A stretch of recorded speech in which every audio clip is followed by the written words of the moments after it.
quick promo break here in this episode. If you've been a fan of our podcast, you've probably already heard me, Tyler, one of your hosts, talk about the Naboso insoles. If you are ever wondering about, what are insoles? How do they help my feet?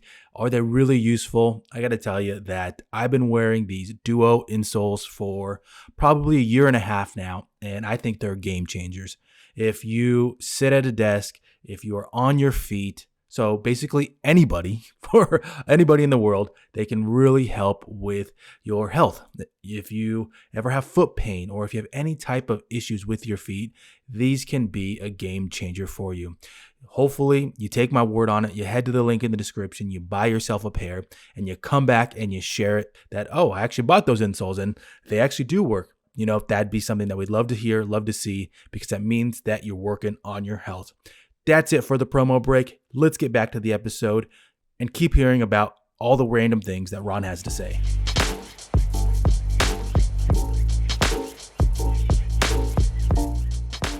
Welcome in on the instant reaction episode in the MovieBuffs Podcast. My name is Tyler, and in this episode, I'm going to be going over Dune Part 2.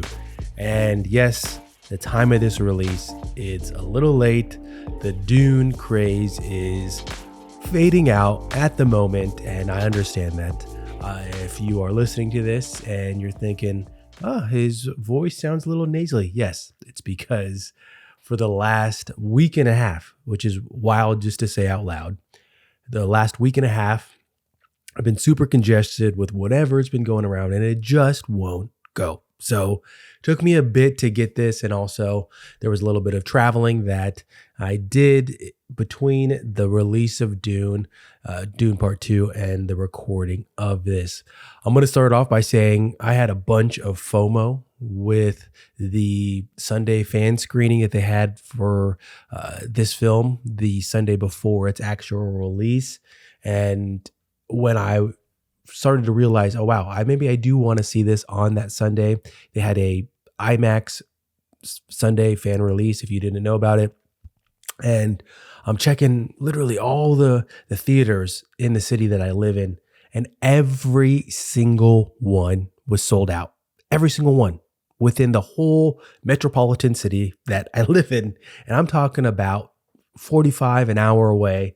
Every single one, which just goes to the hype that was revolving around this movie, but also the fandom that people really wanted to see this. They enjoyed the first one, and they were really excited for part 2. So you'll kind of get the tone of this episode as we continue. If you are new to the MovieBuffs Podcast and you're thinking, what is this episode going to include? Instant reaction episodes are more of a spoiler-free discussion about it. They're meant to encourage people to go see a movie. I don't really do instant reaction episodes that are negative. I don't know off the top of my head if I've done one in the last year that is involving a movie that I don't recommend seeing. The goal of it, get people to go to the theater. Get butts in the seats. That's what I try to encourage. And with this film, it is definitely one. And the box office will show that. So let's continue on with this episode and the more introduction of it. After I saw the first film, so part 1, I fell in love with the story and the characters, and I started to watch more breakdowns, watch more backstory into Dune, the Dune universe, and it eventually led to me listening to the book. I will say that I don't consider it reading when you listen to audiobooks. And at the moment of recording this episode, I'm, my 3 or 4 hours into this 19 or 21 hour book, whatever that might be. It is thick. It is a hefty listen. And I mostly listen to books when I'm doing house chores. So 3 hours is quite a bit. And if I was to say 3 hours of the book, listening to the book, where that is, it's probably just a quarter of the first movie, or even a third of the first movie, which goes to show how dense it is, the material. And I'm not going to say how much it left out, because so far the scenes that have come up in the book, and I'm talking more about the first movie here, the scenes that have come up and what's been in the movie, and I can understand why they took those out. So I'm not starting this episode by saying, oh, the book is so much better. Has it been great listening to the book? Yeah, fantastic. I really have enjoyed it. But I still can see why they took out so much of the novel for the film, because it is dense. And I think that has led to why we haven't had a Dune movie like this, comparing it to the prior attempts, whether it was the show or the movie. So what can you expect in this? I'm going to go over the cast and crew. I'm going to go over the storyline. I'm going to go over a couple thinking out loud questions, and then some trivia, and then I'll finish it with my summary and recommendation. But like I mentioned before, these instant reaction episodes are meant to be encouragement to go see it. Thank you as always for taking the time to listen to the MovieBuffs Podcast. There's a lot of movie podcasting, reviews, breakdown options out there in the internet universe. And I always appreciate you taking the time to listen to this podcast. If you have the time, please make sure to go subscribe on YouTube, as that is a platform that we are continuing to build. Let's start off with the cast and crew. Director Denis Villeneuve. If you don't know that name on the top of your hand, you've probably been living under a rock, but he's done films like Sicario, Prisoners, Blade Runner 2049, and Arrival. There are a couple more, but I didn't put all of them in here. But he has made a lot of bangers, in my opinion. The movies that I just listed, plus part 1 and part 2, all great movies, in my opinion. And one that I actually want to revisit is Arrival. I think the first time I saw it, it was ruined by an individual that was in our party that didn't like it. And I'm pretty sure they fell asleep during it. And that is a movie that I was actually encouraged or really excited to go see. And I think I just need to give it another watch. But every other one, big fans of Sicario. I know that I watch that at least once a year. Prisoners the same. And I do own Blade, his version of Blade Runner 2049. So cast here: Timothee Chalamet, Zendaya, Rebecca Ferguson, Javier Bardem, Josh Brolin, Dave Bautista, Florence Pugh, Christopher Walken, Stellan Skarsgård. There is a whole nother probably 10 I could have listed here. I listed 9 people from the cast, and I'm pretty positive I could have listed another 9 easily, and just kept going on. This cast is stacked. And I think that goes to whenever you look at a cast and you see a bunch of big names, Oscar nominees, Oscar winners in it, and you go and think, wow, how does a movie have a cast like this? The director, the vision, and the director, Denis Villeneuve, he's definitely one of those individuals. He's a blockbuster director, in my opinion. He's reached that, and he deserves it. He has put out movie after movie that gets people to go watch it. Some insight into the backstory of part 2. And you think about when part 1 was released, it had, I believe, a simultaneous in theater and same day release on Max. And I'm trying to jog my memory. I believe what my wife and I did, we actually waited to go watch it in theater. It was maybe a couple days after it released on Max. I'm pretty sure it was called HBO Max at that time. And we waited to go watch it. And then I think I came home and then watched it on Max again. And so I bring that up because the part 2 was not greenlit right away. And so Max and Warner Brothers, they had to decide after the part 1 if they were going to greenlight it. And from what I've heard, Denis Villeneuve, he always had a vision of creating more movies for this. And I think that vision is what gets people to go see it, that they love the story, that they wanted more of it, and they do want more of it. And so I think we're very fortunate in that aspect. Let me give you the IMDb storyline. Paul Atreides unites with Chani and the Fremen while on a warpath of revenge against the conspirators who destroyed his family. Facing a choice between the love of his life and the fate of the known universe, he endeavors to prevent a terrible future only he can foresee. My first initial thought of this, and I'm going to start it in this to kind of kick things off with talking about the movie, and I have to say this one right off the bat, was I actually want to go see it again. I enjoyed the first movie a little bit more. I know that there's a lot of hype around Dune Part 2 and people putting it on that pedestal of, is it better than the first one already? And people, it was the first week, I feel like I saw those types of tweets. Yes, I know they're called something now, different now, but I saw a bunch of those tweets, just people already putting it on that stage, the better than the first original. And I think it goes for me that I like world building a lot.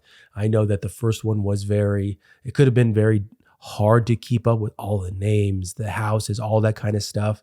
I felt like the first one was pretty good in that aspect. I didn't have any issue with it, but I enjoyed the vision. I enjoyed the world building. I enjoyed the music, the experience that you got from watching it.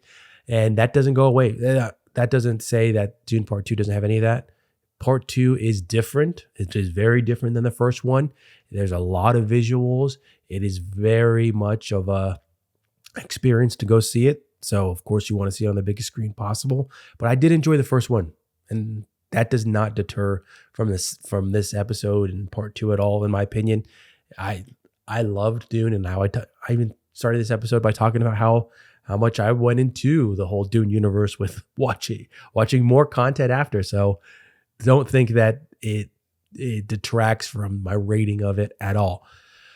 Let me get to now if I think that it will be up for any Oscars, because I think that some people might take this as a negative. This question, but also the previous one that I talked about. I don't, to be honest. I think that people were looking at Oppenheimer and think, oh, that sets the stage for Dune Part 2 now. I don't think that. I think that Dune Part 2 is fantastic. I want to watch it again. I'll probably watch it multiple times in my lifetime. But I didn't think that I walked away thinking, oh, wow, that was Oscar worthy on every single stage. I think that if there was one, it maybe be for the score, Hans Zimmer and his team, what he did with it, and watching all that background stuff. I've probably watched 5, 10, and it even inspired me to want to go watch Hans Zimmer in concert. That is something that my wife and I are discussing now, but I think that could potentially be, if there is one Oscar, if I was to bank on one of them, that would probably be it. I've seen people talk about, was Timothee Chalamet's performance Oscar worthy? And I didn't think that, but I'm not 100% sold on him. I know that he's the actor. People love him. They want him in everything.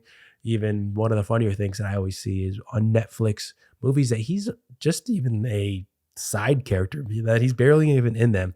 And the movie that's popping up in my mind is Lady Bird, a film that I'm not a big fan of, but he is the poster of it on Netflix.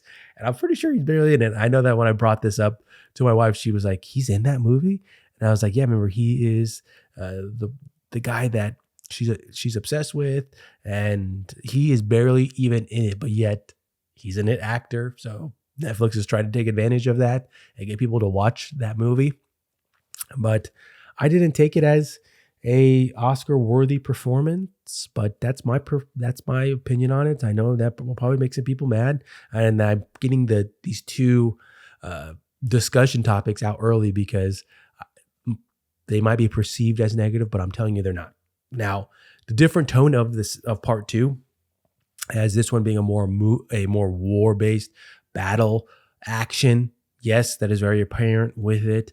I thought that the visuals and all that action of it, it's one of those experiences. Like I said, you have to go see it on the biggest screen possible. How much is captured within a frame, within a scene? It's a lot. It is so much that if you rewatched it, you'd probably see something different by just even focusing on a different part of the screen. It is one of those movies that the experience of it is worth the admission of the ticket, or even the worth your time if watching at home without picking up your phone. It's one of those movies. And so the different tone of it, it's fascinating. It continues to build this story that when you watch it, you're going to start thinking, oh, wow, that's very much like XYZ film or this movie or Star Wars. I'm hinting at it already with Star Wars, or it's very much like this storyline. And those are things that are talked about when Dune's discussed, is how similar Star Wars is. And one of the breakdowns I recently watched, I think it was actually yesterday, talking about how much was pulled from Star Wars, and there was it talked about how is Herbert going to sue George Lucas, and the similarities with it, and that stuff. It's already very apparent, and I'm pretty sure Lucas has said that he was inspired by Dune. I mean, there's a lot of similarities with it, the Chosen One, all that kind of stuff, with desert land, all the landscape, all that stuff with it. And Dune being such a experience now in theaters, and it crushing at the theaters, it makes you think, well, why was it never as big as Star Wars? And from what I've understand, with what was trying to be made before and the difficulties of it with getting some type of content made when back in the day, it was a mess and it was hard to get all this stuff together. And George Lucas, he took advantage of it. He was able to create a movie and take those risks, which led him to where he is now and made Star Wars what it is. And you can't really compare them, in my opinion. I know some people might get offended by that you can't really say that, oh, Dune's better now. I don't think that you can even measure them. Star Wars and the impact it's had on cinema and content that's even being made today, it is humongous. And so Dune, I thoroughly enjoy it, and I'm going to continue to thoroughly enjoy it, continue listening to the book, continue watching breakdowns of it, but they're not even in the same league, in my opinion. Something that was pretty interesting to me, and this is moving on to the next topic here, was with the underlying religious tones of the film. And with discussing this, it is something that's all pretty much brought up in every breakdown that I watch. So if you are unfamiliar with it, or you're wondering, what am I talking about? Paul Atreides being this chosen one of the film or of the universe, and this aspect of it, from what I understand and what I continue to learn about it, is this was Herbert's way of warning people against people's blind faith in messiahs, in individuals, and religion, and what that can do for a society. Now, I don't want to jump too much into that because I'm still learning about those aspects of it as I continue to listen to the book, and even hearing this after, and even comparing a character from the film, Stilgard, who people have probably seen memes or even reels about him. This is Javier Bardem's character, if you're not familiar with it. His faith and his belief in this story, in this Messiah, it is something that you could see in different societies, religions, and with those pieces a part of it, unless you know about it at first, I think, in my opinion, you're not going to initially see that on screen. Once I went back, watched breakdowns, and then I thought about it, you start to connect more of those pieces, and it becomes more fascinating. That depth of it, I think, becomes more fascinating. And I think those pieces can, when I say them out loud, they can be very offensive to some, but it is a movie. It is fiction. This is talking about spice. They're talking about there's humongous sandworms in it. This is fictitious. It's not real. And I think that it'll be interesting to see what happens with that as this movie continues to grow. It's fiction. And I have always had that mindset and that approach to pieces like this. It's not real. I don't think that this is the devil, anything like that. But I say that out loud because I won't be surprised if we see those types of tweets, those types of reels being made about Dune, when it is entertainment. It's meant to create some type of fictitious universe in people's head to allow them to relax. And hopefully people take that approach to it and don't try and deter people from watching it. Let me segue now to some trivia in the Dune Part 2 world. So these were just pieces that I pulled straight off of IMDb. First one here, Stellan Skarsgård's body makeup took 8 hours to apply and 2 hours to remove for every day of shooting. That's 10 hours right there. Wild. He didn't drink anything and took Imodium pills in order to avoid having to go to the bathroom during shooting days. Crazy. His suit that he wears is just fantastic. When you see it on screen, you are just scared in terms of how he looks and his character. It all goes a part of it, and it's well put together. Next one here, Denis Villeneuve, and said he will not release any deleted scenes, explaining, "I'm a strong believer that when it's not in the movie, it's dead. I kill darlings and it's painful for me. Sometimes I remove shots and I say, I cannot believe I'm cutting this out. I feel like a samurai opening my gut. It's painful. So I cannot go back after that and create a Frankenstein and try to reanimate things that I killed. It's too painful. When it's dead, and it's dead for a reason. But yes, it is a painful project, but it's my job. The movie prevails. I'm very, I think, severe in the editing room. I am not thinking about my ego. I'm thinking about the movie."